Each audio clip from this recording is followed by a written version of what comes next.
Shalom, shalom.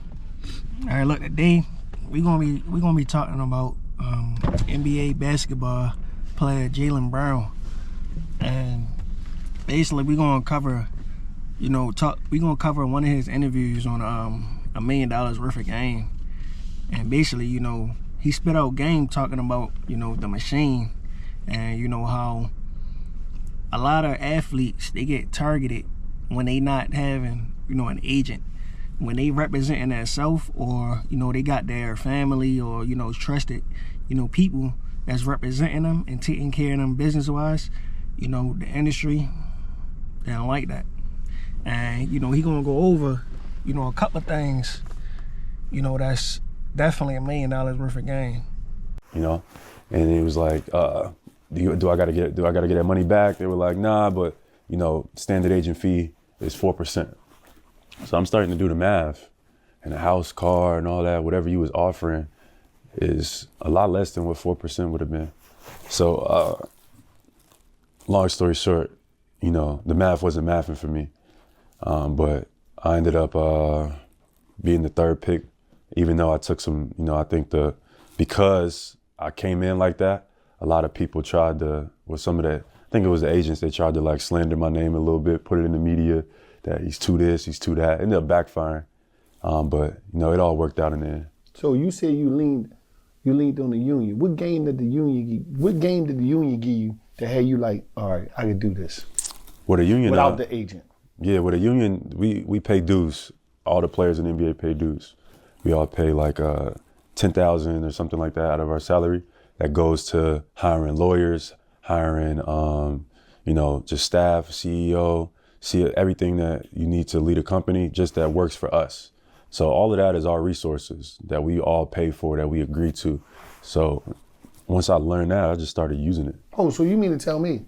Shout out to Shy. I just seen him announce that, he's going into his next negotiation deal without an agent. And I tweeted that I love that because it's gonna be like, you're just gonna walk in and say Max. That's all he gonna say. That's all you gotta say. Now let me ask you this question. Do you look at it like you may be ruffling a few feathers because you not doing it the traditional way? Who is he to think he don't need an agent? And I hope so. I hope I ruffle all the feathers, like all of them, because it's a bunch of players. The agency model isn't working. It's a bunch of players going broke when they retire. Right. And that ain't ruffling no feathers. Right. It's a bunch of players. It's like 60% of players within the first 10 years are losing majority of their wealth. Like within 10 years of retiring from the NBA, after making millions of dollars, players are going broke. Right. Living check to check, right, etc. You can blame the athlete, or maybe they living expenses, of course, but they was 18 or 19-year-old when they came into wealth, and the people that represented them didn't help them handle that to no capacity or care to. You know what I mean? After they get you and they get in your pocket, they just go get the next one and get in his pocket. Right, absolutely. And this is what I'm gonna stand on. And this could be controversial. I don't care, because I lose my platform for who's coming next. If you can't help me at 18 or 19-year-old to maintain my wealth, build a legacy, and keep what I'm earning, and be able to influence me on my decision making, shouldn't be representing me in the first place. Shouldn't even be allowed to walk into my house. But we allow this agency model. They keep coming in and they keep stripping everything. Now we're giving it right back to the same people that that was giving it to us in the first place. Giving it right back. And something got to change. It might be ruffling a few feathers, but there's been people taking advantage off of these 18, 19 young kids who don't come from single parent households or come from disadvantaged communities, and nobody says nothing. That ain't ruffling no feathers on that end. And I think that's a part of the problem, where we don't say that, and we just allow that to be normalized. No, that ain't normal. You get millions of dollars and now you broke.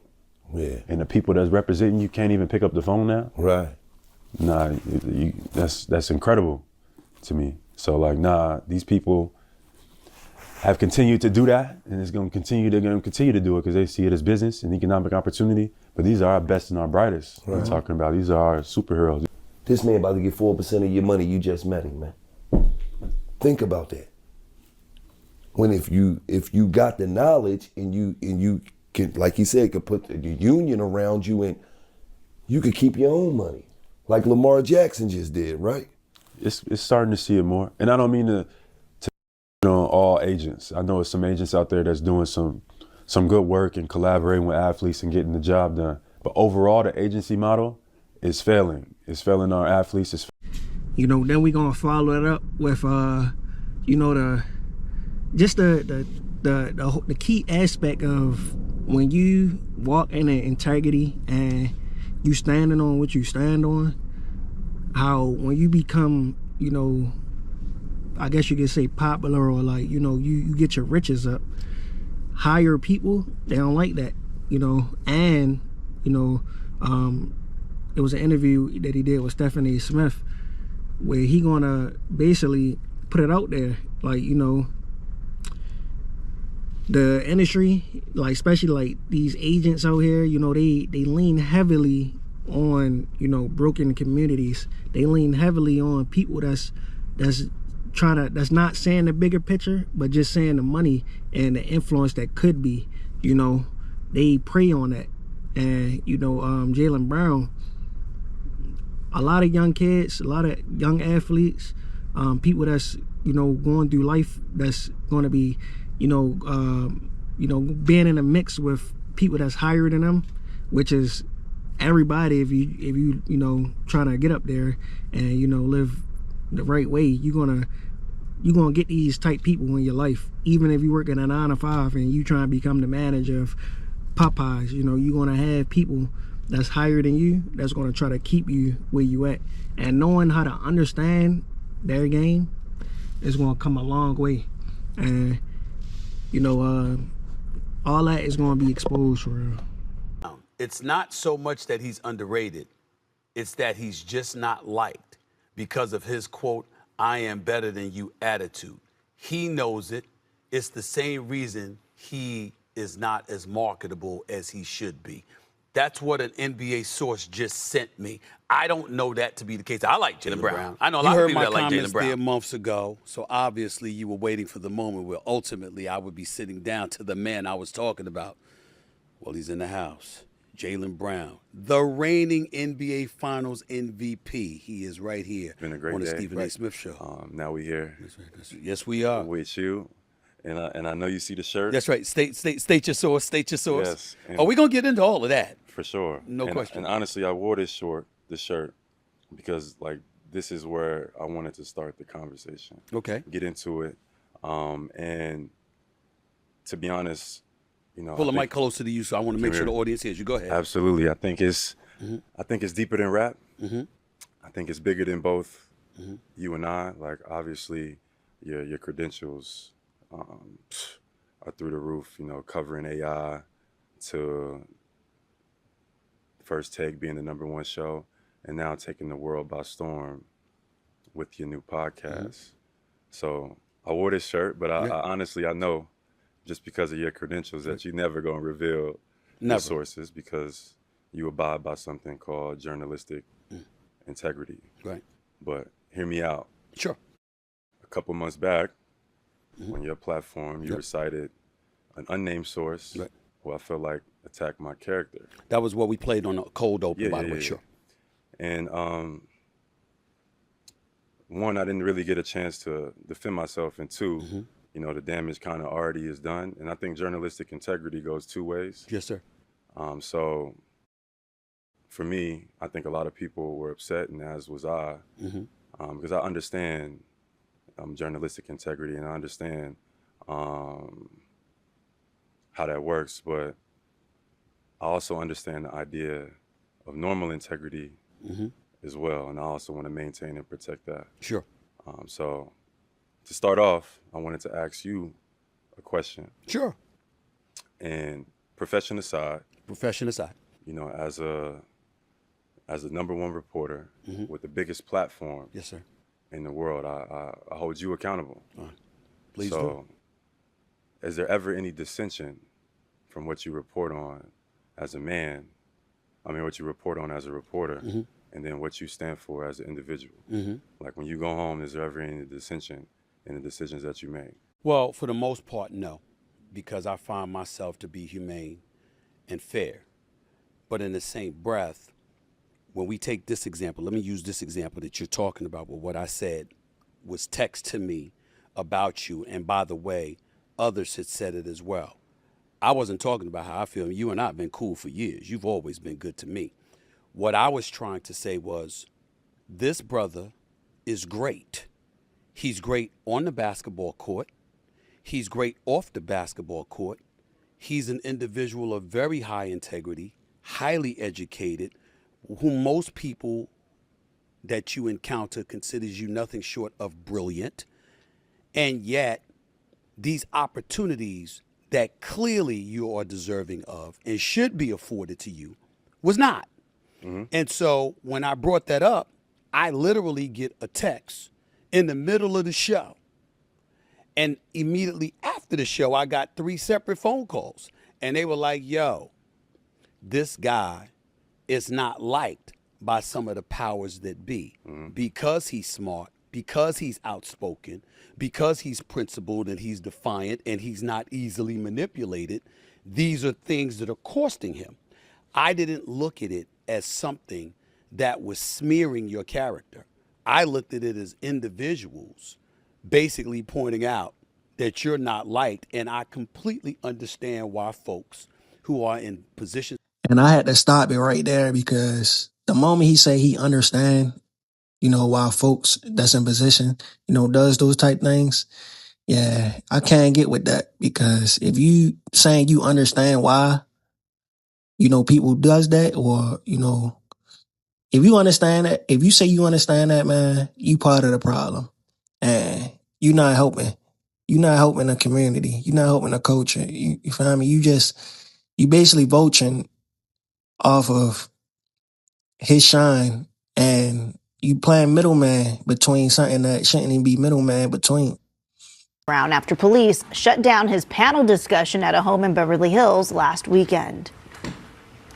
I'm trying to just get some answers. We paid a lot of money for this, and we're not really getting a clear reason of why we got to shut it down. Well, you applied for a permit, the permit was denied, and you guys still had the event. The owner didn't say we needed a permit, and it's not a party. We're just doing a panel. The city is shutting us down for no reason.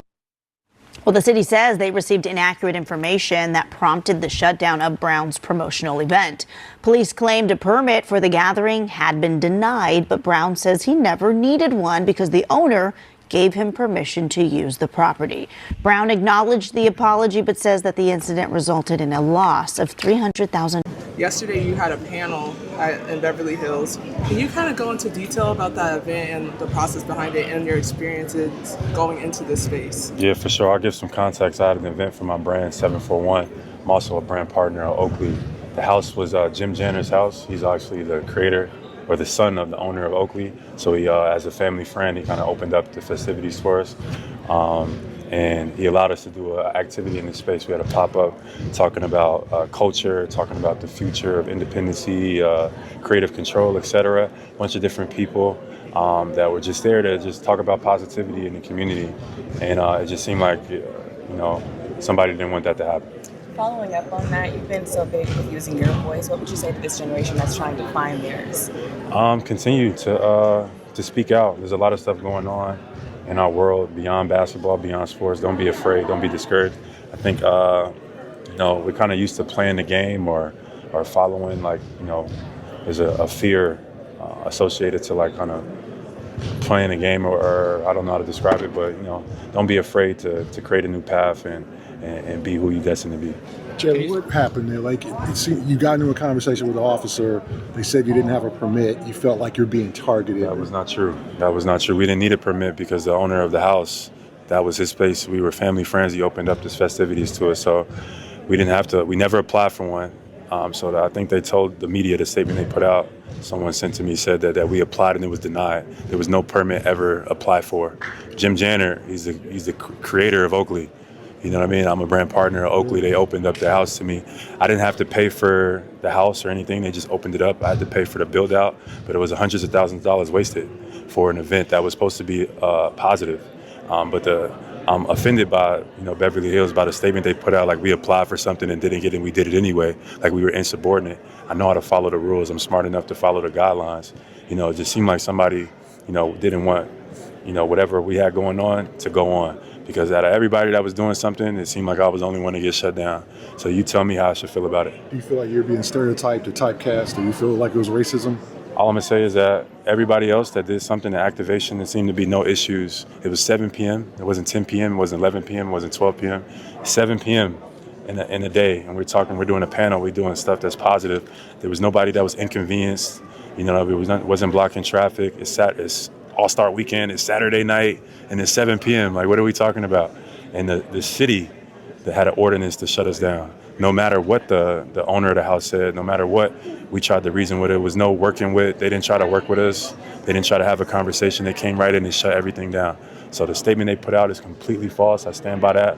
My team operated with the utmost respect to the neighbors and everybody, and they kind of were harassed to some degree.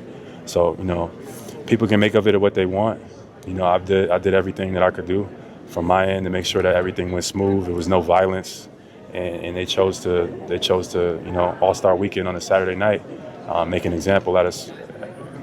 I guess I don't know what's going on, but I didn't like the way that ended. What would you like for the city to do in order to correct this and not have this happen for the future? I don't know. I don't know what can be done. Like, from what I've heard from other people, like, they've had similar experiences in Beverly Hills. I have no problem with Beverly Hills. I've never had an issue with Beverly Hills. This is my first time. You know what I mean? I'm a brand partner at Oakley. It's a $70 million house that we're staying at, by the way. And it's a 7 p.m. on a Saturday All-Star Weekend. Like, who are we bothering? Like, I didn't understand that. You guys tell me how I should feel about that, because it didn't seem like anybody else had a problem in Beverly Hills but me. How much did this dampen your All-Star Weekend experience? It was hundreds of thousands of dollars lost down the toilet. A lot of work that got put into this, a lot of effort got put into this. So I'm more offended for my team, because they did a lot of work to do an activation for my brand, 741. We partnered with Oakley. It's a beautiful home, $70 million house. He opened it up to us, didn't charge us anything. We just had to pay for the build out, and it was hundreds of thousands of dollars wasted. So it leaves a bad taste in my mouth here in LA for the All-Star Weekend. It's super distracting for y'all to even have to ask me questions about this. Especially, we should be here talking about basketball, but yesterday wasn't great. Should the city reimburse for any of these costs? I mean, that would be nice, but how things like this go. I don't know what the proper protocol or whatever I should do next. The owner seemed like he was pretty upset. He wants to file a lawsuit because it's his house. They've done multiple events there, and there's never been an issue. He's done 4 or 5 events, even that week, he said, and it was never an issue. So it seems like, I don't know, from the information that I've gathered from my team, it just seemed like, it's only one conclusion you can make. How difficult